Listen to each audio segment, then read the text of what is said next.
Hey everyone, in this video I want to highlight some of the changes in the patch notes that I think have a big impact on Solar Cellfound, or are just nice quality of life stuff that helps particularly in SSF. Let's dive in.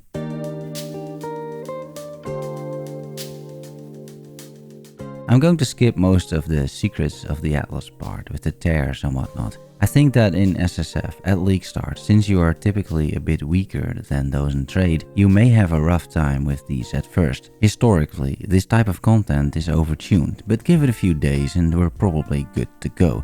The mercenaries of Tharthus are going to be amazing. One of the things I like in Solar Cellfound is finding loot that a second character could use, and now you don't have to wait with a purpose for that uncommon unique drop, as you can just hand it to a mercenary who then fights by your side. If you decide instead to take their gear, that likely is a nice addition as well, some extra loot, and the new skill gems they drop are also quite juicy, but I think also quite rare, so don't plan a build in SSF around it until you've actually found the gem. In the new content and features section, two things stand out to me. The Shapers and Elders Exalted Orbs, which slam a Shaper or Elder mod on an item respectively. I was looking at a shield the other day, and if you craft a shield and you leave one open affix and use a Shaper's Exalted Orb, you guarantee +1 to totems. That's just something I figured out. I imagine actual good crafters can come up with crafting sequences that are also viable in Solar Cellfound.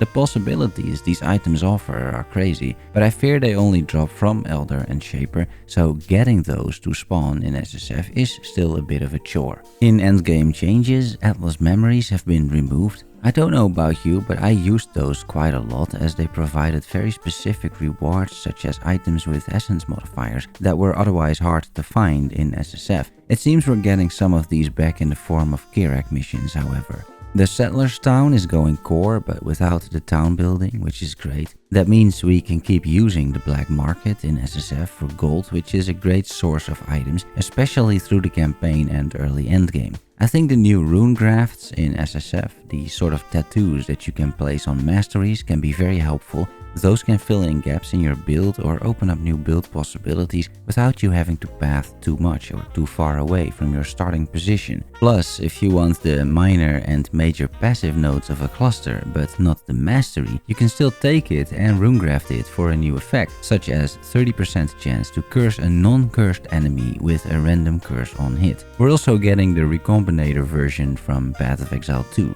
Then the Betrayal rework, which separates the Katarina fights from the safe houses, meaning you don't reset them anymore. That's nice in SSF, so you can farm both Katarina and 1 or 2 safe houses, for example with Gravicius in Transportation. However, safe house rewards have been completely rebalanced, so possibly he is not good anymore. We will have to figure that out. The safe house intelligence you gather is lowered, meaning you can't run them as often as before. Field Chaos Orbs return, which are great for crafting in Solar Cellfound. You can make very decent items with very little crafting knowledge.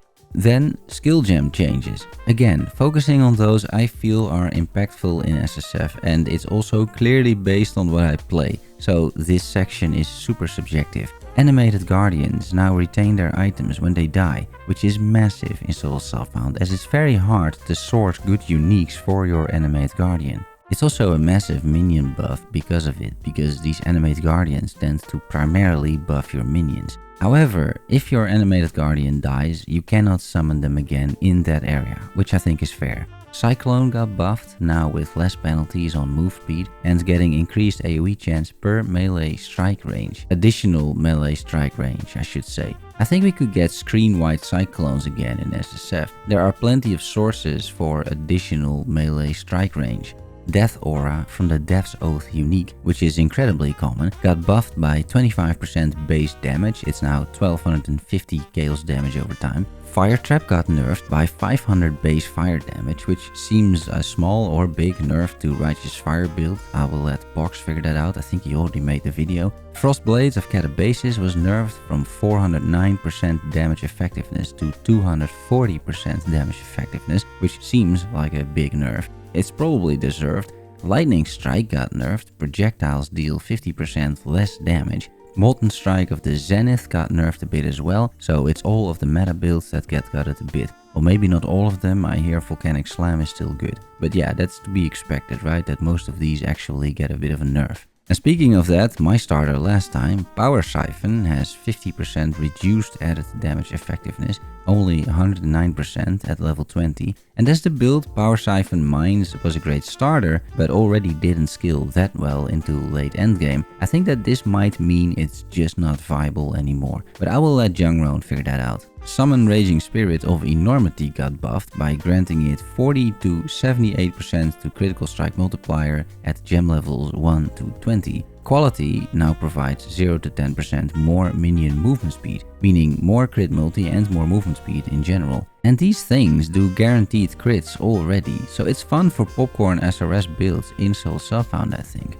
Also given you will not lose an animate guardian, so those are extra buffs. Golems across the board have been buffed as well, with a Chaos Golem, for example, providing more damage over time and more Chaos resistance. I also noticed both Vortex and Cold Snap got sizable buffs to their base damage, making cold dot builds in SSF seem very viable, as these previously at least required hardly any gear to be good, so yeah, I can see that work again. I'm not gonna get too much into Ascendancies, but some of these look absolutely awesome, like the new Guardian nodes or the Elementalist rework. I'm also skipping the few unique item changes or the passive skill tree changes. What did catch my eye is that Orbs of Regret drops have been lowered. I guess you can use gold to respec, but still. I'm not sure why, but this has impact on SSF of course. Map crafting options now also grant 50% increased chance for scarabs found in the area to be of that type of content. So if you select ambush, you will get also more ambush scarabs. That's great for SSF of course, it makes sustaining scarabs so much easier.